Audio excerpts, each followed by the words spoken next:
నమస్తే, welcome to 69 TV news. నేను మానస. ముందుగా బులెటిన్ లో హెడ్లైన్స్ చూద్దాం.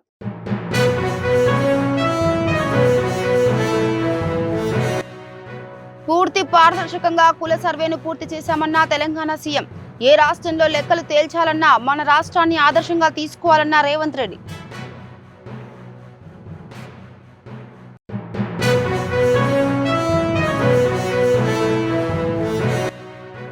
ఎస్టీ మహిళా కార్పొరేటర్ సుజాత నాయక్ పై ఎల్బీ నగర్ ఎమ్మెల్యే అసభ్యకర వ్యాఖ్యలు. సుధీర్ రెడ్డిపై మహిళా కమిషన్ కు ఫిర్యాదు చేసిన కాంగ్రెస్ మహిళా కార్పొరేటర్లు.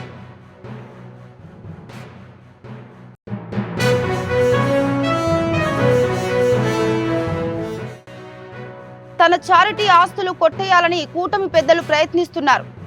ఏపీ సీఎం, డిప్యూటీ సీఎం పై విమర్శలు గుప్పించిన ప్రజాశాంతి పార్టీ అధినేత కేఏ పాల్.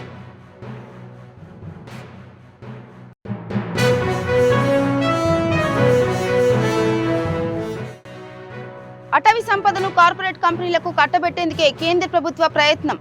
ఆపరేషన్ కగార్ను వెంటనే నిలిపివేయాలని విశాఖలో సామాజికవేత్తల డిమాండ్.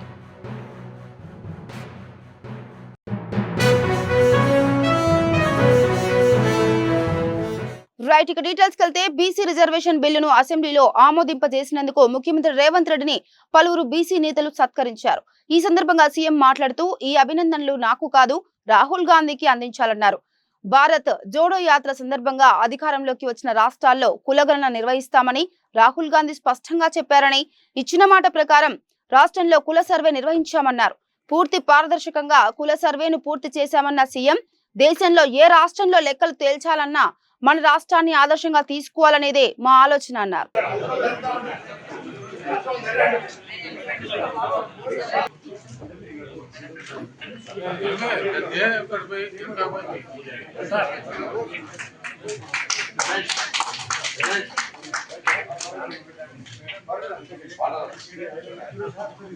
ఎస్టీ మహిళా కార్పొరేటర్ సుజాత నాయక్ పై అసభ్యకర వ్యాఖ్యలు చేసిన ఎల్బీ నగర్ ఎమ్మెల్యే సుధీర్ రెడ్డిపై మహిళా కమిషన్ లో ఫిర్యాదు చేశారు.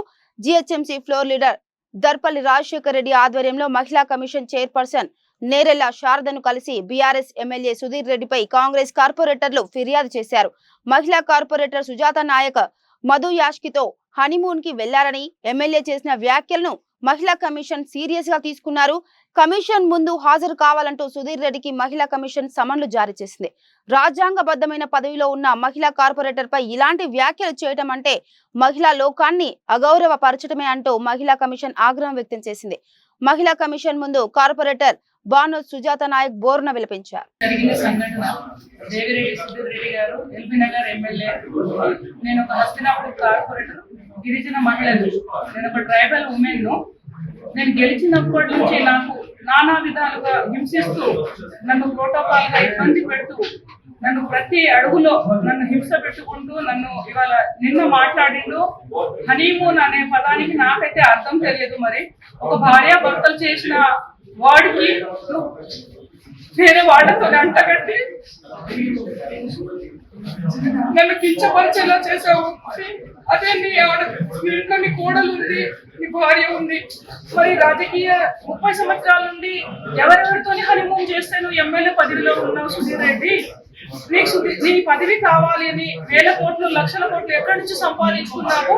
నువ్వు రాజకీయంగా నీ పెళ్ళానికి మీ అమ్మ హనీమూన్ చేస్తేనే కదా నువ్వు వేల కోట్లు సంపాదించినవేమో అని నేను అనుకుంటున్నాను. ఈ దీనికి సమాధానం చెప్పాలి. నేను ఒక ఎస్టీ మహిళని, దీనిపైన నీకు కేసు పెట్టి ఎస్సీ ఎస్టీ అంతా కేసు పెట్టేసి పోలీస్ స్టేషన్ లో రాగడం కంపల్సరీ, నీకు శిక్ష పడేలాగా చూస్తాను. ఇప్పుడు మా కమిషన్ మేడం శారదా కూడా మేము లెటర్ ఇవ్వడం జరిగింది. మీపైన కఠిన చర్యలు తీసుకుంటామని ఆమె హామీ ఇచ్చారు. తెలంగాణ చేస్తాము. మరి నిన్న జరిగిన సంఘటన చాలా బాధాకరమని తెలియజేస్తా ఉన్నాను. ఎందుకంటే బానోతు సుజాత అక్కపై మరి ఎమ్మెల్యే సుధీర్ రెడ్డి గారు చేసిన వ్యాఖ్యలు నిజంగా సిగ్గుచేట అనిపిస్తా ఉంది. మరి ఈ రోజు మహిళా కమిషన్ కి రావడం జరిగింది. మరి ఎమ్మెల్యే సుధీర్ రెడ్డి గారి పైన కఠిన చర్యలు తీసుకోవాలని కమిషనర్ గారిని నేరెళ్ల శారదక్కని కోరడం జరిగింది. ఎందుకంటే ఇది మొదటిసారి కాదు, ప్రతిసారి కూడా ఆమె పైన మాటల యుద్ధము, అదే విధంగా చేతల యుద్ధము. మరి నిన్న అందరి ముంగట నిజంగా ఒక బాధ్యతాయుతమైన పోస్ట్ లో ఉండి, మరి సుదీర్ఘ రాజకీయ అనుభవం ఉండి, మరి ఎన్నోసార్లు ఎమ్మెల్యే చేసి, మరి మహిళలంటే గౌరవం ఉండాలి. తెలంగాణ రాష్ట్రంలో మహిళలకు పెద్దపీట వేస్తూ ఉంటే మరి ఈ రోజు అసహనానికి లోనే, ఎంతో బాధకు లోనే, మరి పదవిలో లేరనే బాధతోటి, ఫ్రస్ట్రేషన్ తోటి ఈ రోజు ఒక గిరిజన ఆడబిడ్డకి మరి ఎంతో చేసిన వాక్యాలు అనేటివి కూడా పూర్తిగా కూడా తెలంగాణ రాష్ట్రంలో యావత్ తెలంగాణ ప్రజలు చూస్తా ఉన్నారు. సో వారిపై కఠిన చర్యలు తీసుకోవాలి, గిరిజన ఆడబిడ్డకు న్యాయం చేయాలని, వారిపై SC ST అట్రాసిటీ కేసు చేయాలని మేము మా సహచర కార్పొరేటర్స్ ఇక్కడికి రావడం జరిగింది. మన అందరికీ కూడా తెలుసు, తెలంగాణ రాష్ట్రంలో కాంగ్రెస్ ప్రభుత్వం వచ్చిన తర్వాత రేవంత్ రెడ్డి గారు మహిళలకు పెద్దపీట వేస్తా ఉంటే మరి అపోజిషన్ పార్టీ వాళ్ళు మహిళలను కించపరుస్తా ఉన్నారు. మహిళలకు రోజు రోజుకి కూడా మరి మహిళలు ఏదో పెద్ద నేరం చేస్తున్నారని తన ప్రతి CM Chandrababu Naidu deputy CM Pawan Kalyan పై ప్రజాశాంతి పార్టీ అధినేత KA పాల్ సంచలన ఆరోపణలు చేశారు. తన చారిటీ ఆస్తులు కొట్టేయడానికి కూటమి పెద్దలు ప్రయత్నాలు చేస్తున్నారని ఆరోపించారు. రాష్ట్రంలో అన్ని పంచాయతీలలో చర్చిలకు అనుమతులు ఉన్నాయా లేదా అనే సమాచారం సేకరించాలని పవన్ కళ్యాణ్ OSD ఒక నోటీసు ఇచ్చి మళ్లీ వెంటనే ఆ నోటీసును ఉపసంహరించుకున్నారని తెలిపారు. ఈ అంశంపై పవన్ కళ్యాణ్ సమాధానం చెప్పాలని ఆయన డిమాండ్ చేశారు. పవన్ కళ్యాణ్ సనాతనవాది కాదని, సెక్యులర్ సనాతన ధర్మంలో మూడో పెళ్లి చేసుకోకూడదని అన్నారు. And breaking news, a letter released by the government of Andhra Pradesh by the Deputy Chief Minister Pavan Kalyan's office on February 10th, 2025, just last month, signed by OSD K. Anand. And what is this letter says? That find out how many churches in Andhra Pradesh, where are they, and instruct all the 26 district collectors and in charges and take necessary action. What is that necessary action? Shut down the churches, harass them, prosecute them like they are doing in Uttar Pradesh, Odisha, Maharashtra, Chhattisgarh, and various other states of India. You wonder why I am so upset in the last 2 months with Pavan Kalyan. Look at this.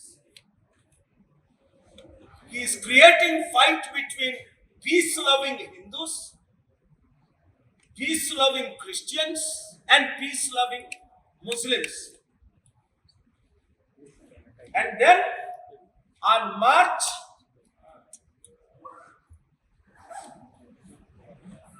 5th, the same OSD K. Anand sends another letter. We are cancelling the order issued February 10th. Is this order legal? No. If you want to find out about mosques, temples, churches, and all other religious facilities of 7 major religions, they know it is illegal. Does Chandrababu Naidu, as a chief minister, know that this order is released by his deputy chief minister, Pavan Kalyan? And then all the way into the International Court of Justice, Supreme Court of India, Honorable High Courts if necessary. Pavan Kalyan, why are you doing this? Here you are like a pastor in a church with the Bible recently. And here you are in churches worshipping Jesus with your wife and pastors. And here you are, proof, with your wife, taking blessings from the pastor, priest, pictures. I am releasing them to all the media, front page story tomorrow. If you have guts, owners of the media, if you are not controlled, అటవీ సంపదను corporate కంపెనీలకు కట్టబెట్టేందుకే కేంద్ర ప్రభుత్వం అమలు చేస్తున్న operation కగార్ను నిలిపివేయాలని విశాఖలో CPI AP రాష్ట్ర సమితి సదస్సును ఏర్పాటు చేసింది. ఈ సదస్సుకు పలువురు సామాజికవేత్తలు పాల్గొన్నారు.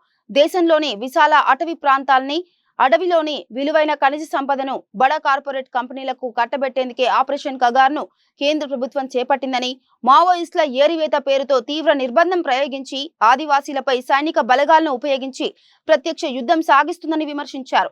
ఆదివాసీలకు రాజ్యాంగం కల్పించిన రక్షణలన్నీ రద్దు చేస్తూ వారి జీవనాన్ని దెబ్బతీస్తూ వారిని పూర్తిగా అడవుల నుంచి తరిమివేయడానికి సిద్ధమైందని విమర్శించారు.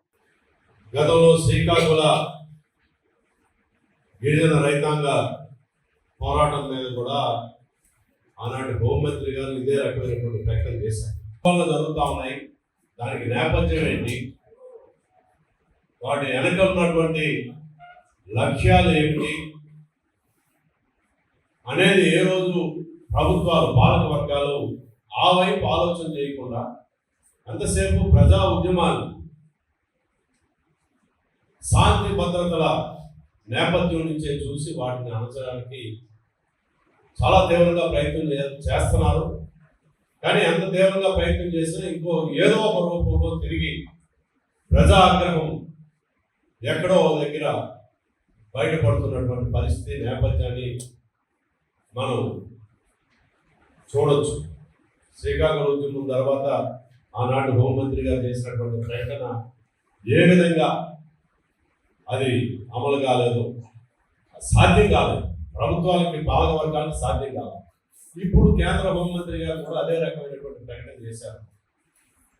అది కూడా సాధ్యం కాదని చెప్పనేది చరిత్ర నిరూపించింది. ఇప్పుడు ఈ రోజున ఆ పేరుతో మావోయిస్టులు ఏదైనా పేరుతో ఆపరేషన్ కగార్, గతంలో గత పాలక వర్గం ఆపరేషన్ గ్రీన్ హంట్ పేరుతోని నడిపారు. ఈరోజుని ఆదివాసీలు వారి యొక్క జీవనం ఎంత దుర్భరంగా ఉందో మనం చూస్తున్నాం. రోజు పత్రికల్లోని, మీడియాలోని వస్తూ ఉన్నాయి. ఈ రోజుకి ఏ జిల్లా ఆదివాసాల నివాసం ఉన్నటువంటి ఏ జిల్లా కూడా దానికి అతీతం కాదు. వాళ్ళకి ఆరోగ్యం బాగాలేకపోయినా, ఇతరత్ర ఏ సమస్య వచ్చినా, లేకపోతే గట్టిగా వర్షాలు వస్తే ఎందుకంటే స్వయాన కేంద్ర ప్రభుత్వం హోమ్ మినిస్టర్ గారి అక్కడ ఈ మొత్తము వాళ్ళ పోలీస్ బలగాలను పెట్టడము, పారామిలిటరీ బలగాలను పెట్టడము ఎటుకొరకు అనేది ఆయన చెప్తూనే ఉన్నాడు. కానీ దానికంటే ఇంకా మించి ఛత్తీస్గఢ్ ముఖ్యమంత్రి స్వయాన ఎకనామిక్ టైమ్స్కి ఒక ఇంటర్వ్యూ ఇచ్చాడు. ఆ ఇంటర్వ్యూలో ఆయన స్పష్టంగా ఏం చెప్పాడంటే, ఈ దేశ అభివృద్ధి చాలా వేగంగా జరగాలి, మనము 5 ట్రిలియన్ ఎకానమీ కావాలి, ప్రపంచంలో అభివృద్ధి దేశంగా మనం మారాలి, కనుక ఖనిజాలు తవ్వడం అనేది చాలా అవసరము, కనుక మేము ఖనిజాలని కార్పొరేట్ శక్తులకు అప్పచెప్తాం, దానికి ఎవరు అడ్డం వచ్చినా, అవి వృక్షాలు అడ్డం వచ్చినా, మనుషులు అడ్డం వచ్చినా వాళ్ళని తొలగించి మేము ఈ వనరులని కార్పొరేట్ శక్తులకు అప్పచెప్తామని స్పష్టంగా దాంట్లో ఏం మనకు అమ్మ అని చెప్పి ఆయన ఇంటర్వ్యూలో చెప్పాడు. మనం అంతకాలం అంటుంది ఆయనే చెప్పాడు. ఆయన చెప్పాడు వాళ్ళు అని ఏం మాట్లాడాలి, వాళ్ళు స్పష్టంగానే చెప్తున్నారు. ఇక మనకు మాట్లాడడానికి ఏమి మిగిలిందంటే, ఈ అభివృద్ధి అంటే ఏమిటి, ఏమిటి, స్వరూపం ఏంటి, ఈ అభివృద్ధి దేశాన్ని ఎటువైపు తీసుకెళ్తుంది, అక్కడ పోరాడుతున్న ఆదివాసీలు ఏమడుగుతున్నారు, దీని యొక్క పర్యవసానం మొత్తం సమాజానికి ఏముంటుంది అనే కొన్ని మౌలికమైన ప్రశ్నలు. రాజ్యం అంటే ఏమిటి, రాజ్య స్వభావం ఏమిటి, రాజ్యం నిర్వహించాలి పాత్ర ఏమిటి. పన్ను వసూళ్లలో ఎక్కువ టార్గెట్ విధిస్తూ అధికారులు ఇబ్బందులకు గురి చేస్తున్నారని ఖమ్మం మున్సిపల్ కార్పొరేషన్ పరిధిలోని బిల్ కలెక్టర్లు ఆందోళనకు దిగారు. రోజుకి ₹1,00,000 పన్నులు వసూలు చేయాలని టార్గెట్ విధించడంపై అభ్యంతరం చెప్పారు. టార్గెట్ పూర్తి చేయని బిల్ కలెక్టర్లకు షోకాజ్ నోటీసులు ఇవ్వడంపై మండిపడ్డారు. అసిస్టెంట్ కమిషనర్ షఫీ ఉల్లా ఖాన్ ముందు తమ ఆవేదనను వ్యక్తం చేశారు. తమ శక్తికి మించి పన్నులు వసూలు చేస్తున్నామని, చిన్న ఉద్యోగులపై ఇటువంటి బెదిరింపులు ఏంటని వారు ప్రశ్నించారు. మున్సిపల్ కమిషనర్ తో మాట్లాడి సమస్యలను పరిష్కరిస్తామని అసిస్టెంట్ కమిషనర్ హామీ ఇవ్వడంతో విధులకు హాజరయ్యారు. నేను వీళ్ళకి ఇబ్బంది కాదు, వీళ్ళకి ఇబ్బంది కావద్దని 70 మంది ఎందుకు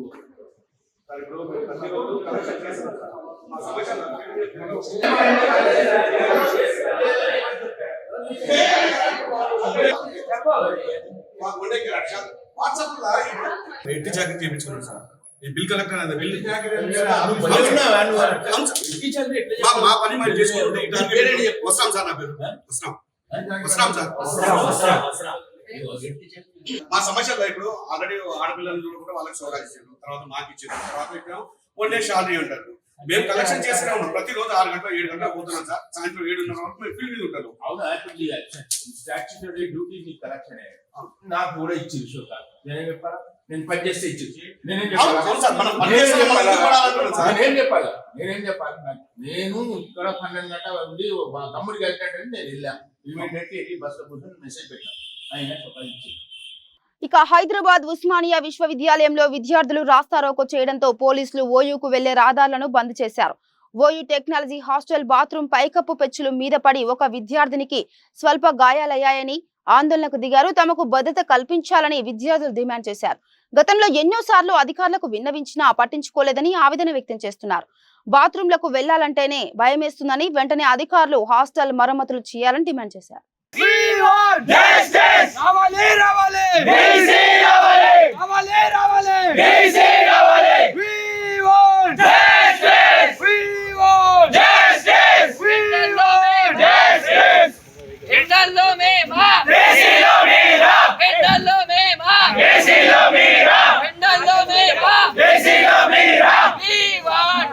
ఈ మధ్య కాలంలో యువతలో హార్ట్ స్ట్రోక్ కేసులు పెరిగిపోతుండడం ఆందోళనకరంగా ఉందని వైద్యులు డాక్టర్ గౌరవ్ తుర్కాల్ తెలిపారు. హైదరాబాద్ సోమాజుడ రిహాబిలిటేషన్ సెంటర్లో అధునాతన స్ట్రోక్ రికవరీ యంత్రాన్ని వైద్యులు ప్రారంభించారు. ఏఐ ఆధారిత పరికరాలతో న్యూరో రిహాబిలిటేషన్, ఫిజియోథెరపీ, అధునాతన స్ట్రోక్ రికవరీ చికిత్సలు అందిస్తున్నట్లు వైద్యులు తెలిపారు. ఆరోగ్య సంరక్షణ సేవలు అందరికీ అందుబాటు ధరలు లభించేలా ఈ రిహాబిలిటేషన్ సెంటర్లో సేవలు అందిస్తున్నట్లు డాక్టర్ గౌరవ్ తెలిపారు. So I'm very lucky to have been associated with HCH Suvitas since many years. So I've been in touch with their 2 centers here in Hyderabad. So this being the nearest to my hospital, I keep visiting Suvitas very frequently, and I also have a lot of my patients coming here for their rehab, post-surgery rehab. So నేను as a neurosurgeon చాలా head injuries కానీ, spine injuries, stroke పేషెంట్స్ని treat చేస్తూ ఉంటాను.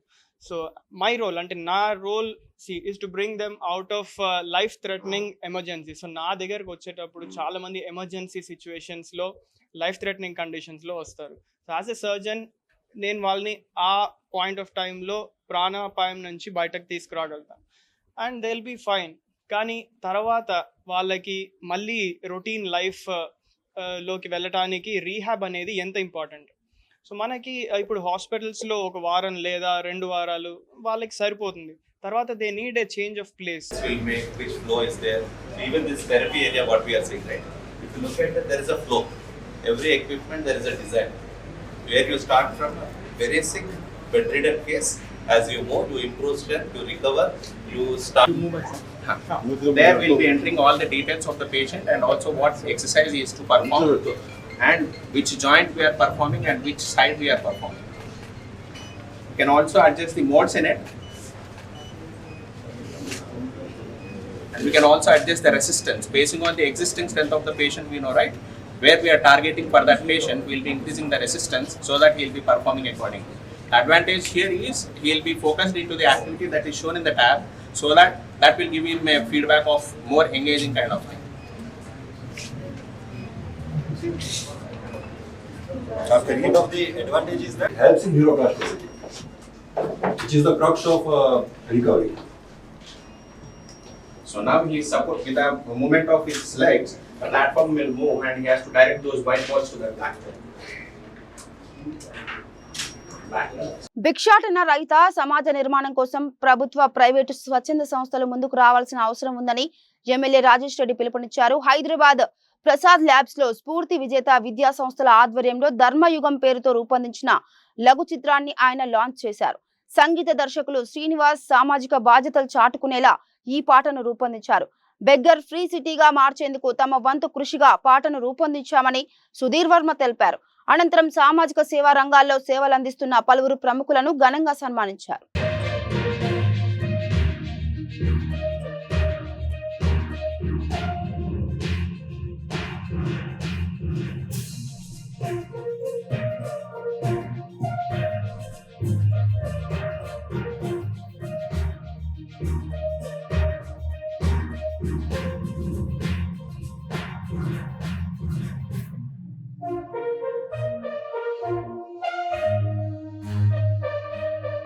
పాట ముఖ్య ఉద్దేశ్యం. ఈ పాటలో ఉన్నది కూడా ఇదే. ప్రధానంగా బెగ్గర్ ఫ్రీ సిటీని గురించి ఈనాడు చేశాము. ఈ పాట ప్రతి చోటికి కూడా తీసుకువెళ్ళాలి, ప్రతి చోట వినిపించాలి.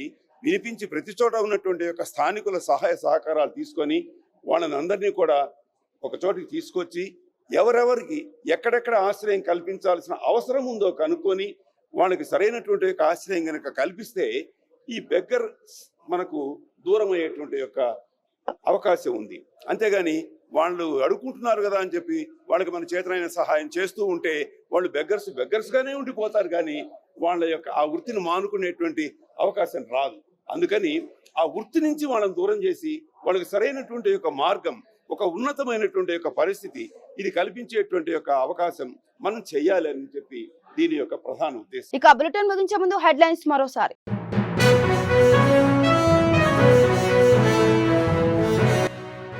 పూర్తి పారదర్శకంగా కుల సర్వేను పూర్తి చేశామన్న తెలంగాణ సీఎం. ఏ రాష్ట్రంలో లెక్కలు తేల్చాలన్నా మన రాష్ట్రాన్ని ఆదర్శంగా తీసుకోవాలన్న రేవంత్ రెడ్డి.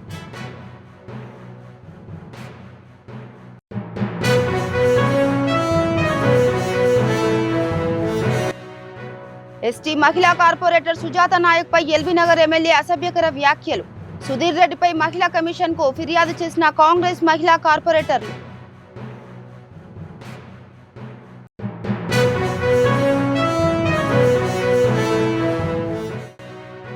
తన చారిటీ ఆస్తులు కొట్టేయాలని కూటమి పెద్దలు ప్రయత్నిస్తున్నారు. ఏపీ సీఎం, డిప్యూటీ సీఎంపై విమర్శలు గుప్పించిన ప్రజాశాంతి పార్టీ అధినేత కేఏ పాల్.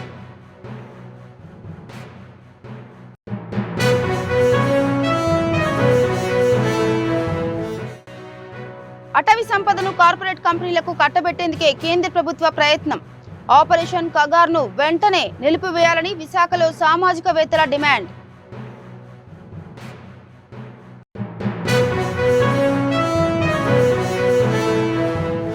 ఇవి బులెటిన్ అప్డేట్స్. మరో బులెటిన్ తో మళ్ళీ కలుద్దాం. అంతవరకు చూస్తూనే ఉండండి 69 టీవీ న్యూస్. నమస్తే.